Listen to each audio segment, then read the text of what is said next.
ನಾನು ಎಲ್ಲವನ್ನೂ ಕಳೆದುಕೊಂಡಿದ್ದೇನೆ. ಪತ್ನಿ, ಮಗನೊಂದಿಗೆ ಮಾತಾಡೋಕೆ ಕಷ್ಟವಾಗುತ್ತದೆ ಎಂದು ಅಹಮದಾಬಾದ್ ವಿಮಾನ ದುರಂತದಲ್ಲಿ ಬದುಕಿದ ಏಕೈಕ ವ್ಯಕ್ತಿ ವಿಶ್ವಾಸ್ ಕುಮಾರ್ ರಮೇಶ್ ತಮ್ಮ ಅಳಲನ್ನು ತೋಡಿಕೊಂಡಿದ್ದಾರೆ.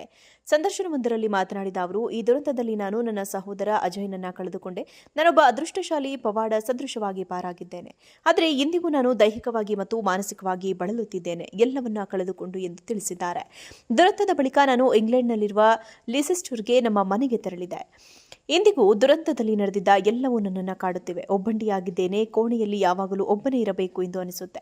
ಹೆಂಡತಿ ಮಗನೊಂದಿಗೆ ಮಾತನಾಡಲು ಕಷ್ಟವಾಗುತ್ತದೆ. ಕಳೆದ 4 ತಿಂಗಳಿನಿಂದ ನನ್ನ ತಾಯಿ ಪ್ರತಿದಿನ ಮನೆಗೆ ಹೊರಗೆ ಕುಳಿತು ನನ್ನ ಬಗ್ಗೆ ಯೋಚಿಸುತ್ತಲೇ ಇರ್ತಾರೆ.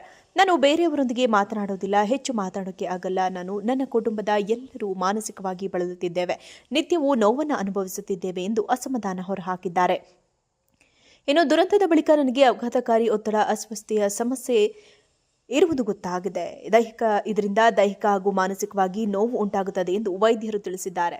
ಅದಲ್ಲದೆ ನನಗೆ ಸರಿಯಾಗಿ ನಡೆಯಲು ಬರೋದಿಲ್ಲ. ಹೆಂಡತಿಯ ಸಹಾಯ ಬೇಕು. ಕಾಲು, ಭುಜ, ಮೊಣಕಾಲು ಮತ್ತು ಬೆನ್ನಿನಲ್ಲಿ ನಿರಂತರವಾಗಿ ನೋವು ಅನುಭವಿಸುತ್ತಿದ್ದೇನೆ ಎಂದಿದ್ದಾರೆ.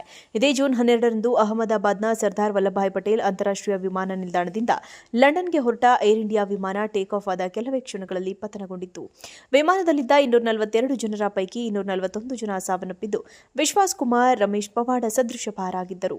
ಗಾಯಗೊಂಡಿದ್ದ ಅವರು ಅಹಮದಾಬಾದ್ನ ಆಸ್ಪತ್ರೆಯಲ್ಲಿ ಚಿಕಿತ್ಸೆ ಪಡೆದುಕೊಂಡು ಜೂನ್ 17ರಂದು ಡಿಸ್ಚಾರ್ಜ್ ಆಗಿದ್ದರು. ಟಾಟಾ ಗ್ರೂಪ್ ಒಡೆತನದ ಏರ್ ಇಂಡಿಯಾ ರಮೇಶ್ ಅವರಿಗೆ 22 ಲಕ್ಷ ರು ಪರಿಹಾರ ಧನ ನೀಡಿದೆ.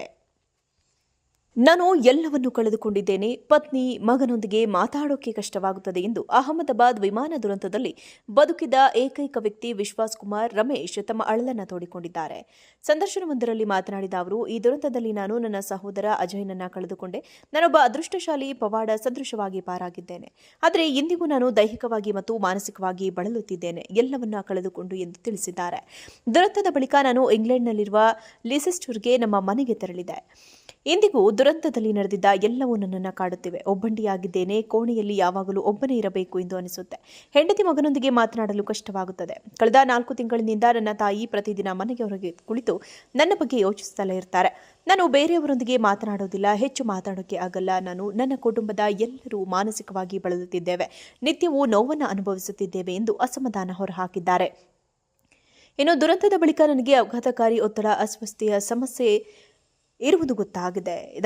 ಇದರಿಂದ ದೈಹಿಕ ಹಾಗೂ ಮಾನಸಿಕವಾಗಿ ನೋವು ಉಂಟಾಗುತ್ತದೆ ಎಂದು ವೈದ್ಯರು ತಿಳಿಸಿದ್ದಾರೆ. ಅದಲ್ಲದೆ ನನಗೆ ಸರಿಯಾಗಿ ನಡೆಯಲು ಬರೋದಿಲ್ಲ. ಹೆಂಡತಿಯ ಸಹಾಯ ಬೇಕು. ಕಾಲು, ಭುಜ, ಮೊಣಕಾಲು ಮತ್ತು ಬೆನ್ನಿನಲ್ಲಿ ನಿರಂತರವಾಗಿ ನೋವು ಅನುಭವಿಸುತ್ತಿದ್ದೇನೆ ಎಂದಿದ್ದಾರೆ.